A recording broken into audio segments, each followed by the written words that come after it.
Я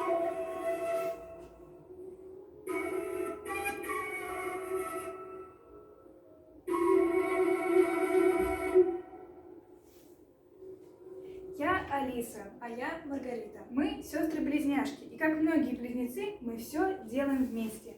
Учимся в одной школе, в одном классе, сидим за одной партой, вместе делаем уроки, вместе ездим на дачу, вместе ходим в школу искусств и обе занимаемся на флейте. Казалось бы, флейта при всей своей кажущейся простоте – это инструмент, известный всем и каждому. Она имеет богатую и славную историю, считается одним из самых древнейших инструментов. Когда-то наш предок срезал соломинку, проделал в ней дырочки, дунул и появился звук. Но что еще можно узнать нового о флейте? Перерыв огромное количество литературы и интернет-источников, у нас появилась мысль рассказать о флейте с помощью фразы «А знаете ли вы что?». Попробуем? Тогда вперед! А знаете ли вы, что флейта действительно является самым древним музыкальным инструментом на Земле? Перенесемся в Словению. Здесь в 1995 году на раскопках в пещере Дивье-Бабе была найдена, как предполагают ученые, древнейшая флейта. Она изготовлена из кости медведя. Продолжительный возраст этого экспоната 40 тысяч, а кто-то даже утверждает, что и все 50 тысяч лет. А знаете ли вы, что флейту изготавливали и изготавливают из самых разнообразных и даже неожиданных материалов? Благодаря данным археологических раскопок можно сделать вывод, что этот музыкальный инструмент был выполнен из более чем 100 видов материалов. Первоначально флейты делали из дерева.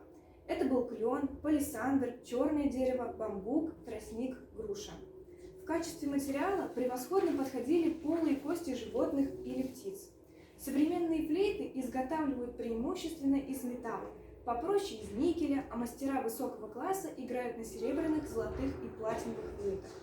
Есть флейты, изготовленные из хрусталя, а кто-то пытается сделать флейту из бумаги, поливинилохлоридных трубочек, из коктейля и даже из овощей, редьки, сельдерея, моркови. А знаете ли вы, что на... それでは今日はカエルの歌をみんなでお届けしたいと思います。それではどうぞ。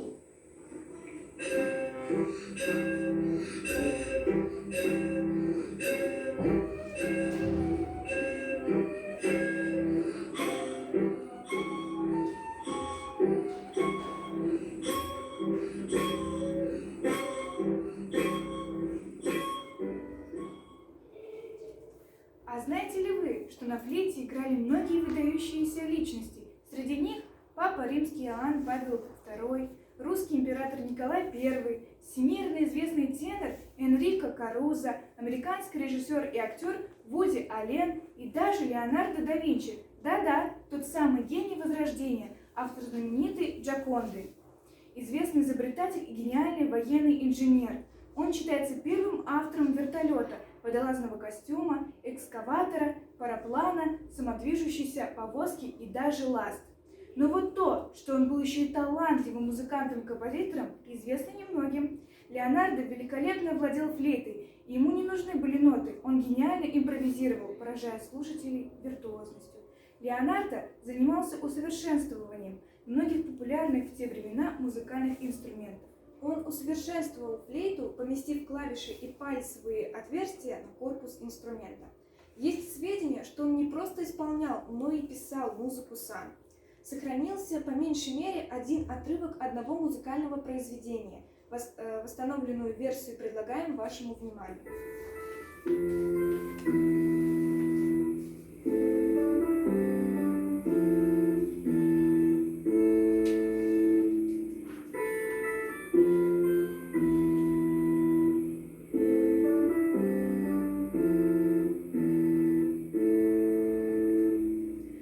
Знаете ли вы, что сегодня существует 30 разновидностей флейты, которые распространены почти в 50 стран мира? Различные виды флейт встречаются практически на всех континентах и во всех странах. В Китае, Германии, России, странах Ближнего Востока, Южной Америки. Это армянский дудук, индийский бансури, ирландский вистл, китайская флейта сяо, перуанская многоствольная флейта сику, включающая несколько трубок.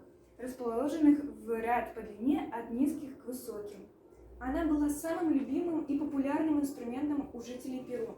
Флейты состояли из двух частей – ира и арка, в которых трубки были настроены с интервалом в терцию. Одна трубочка, одна нота – все очень логично. И с виду просто. Извлечь отдельный звук, тщательно прицелившись к выбранной трубке, достаточно легко. Однако сыграть связанную мелодию, если ты не индеец, практически невозможно.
А знаете ли вы, что самое большое количество флейтистов в ансамбле составляет 3742 участников?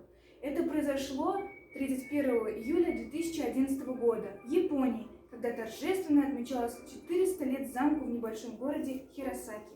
Вокруг замка посажено почти 2500 вишневых деревьев.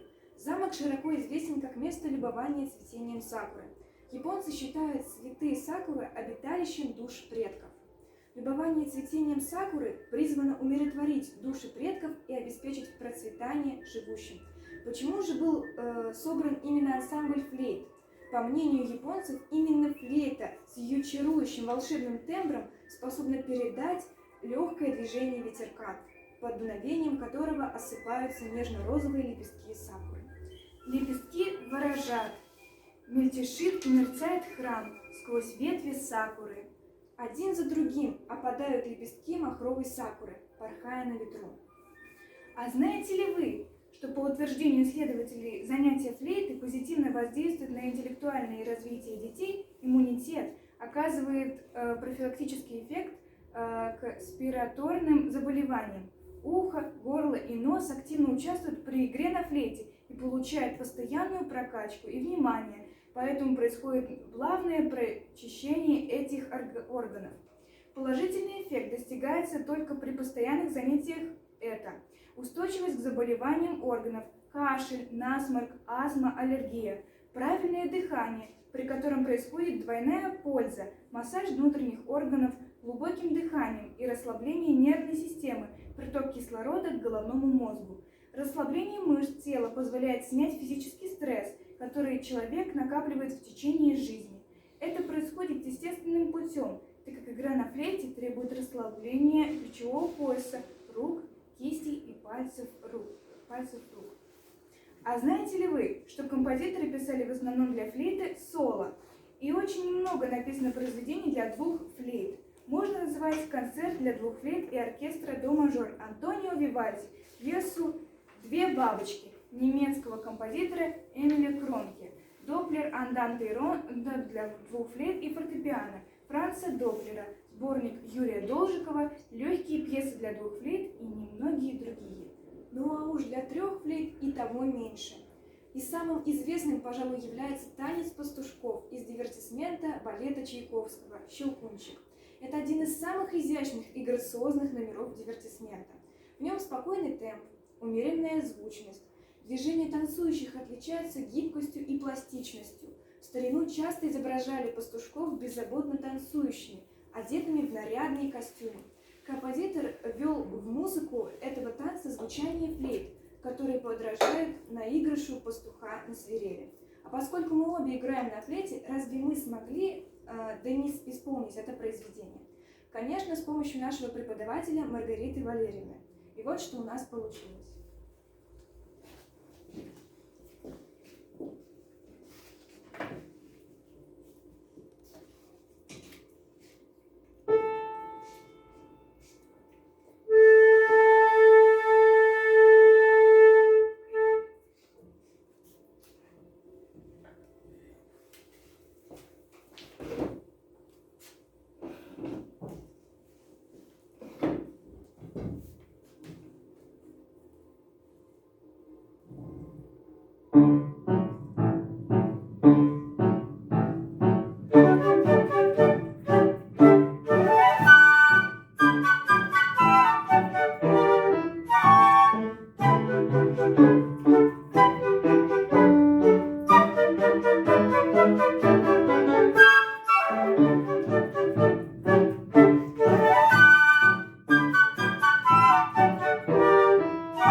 все интересные факты из жизни флейты.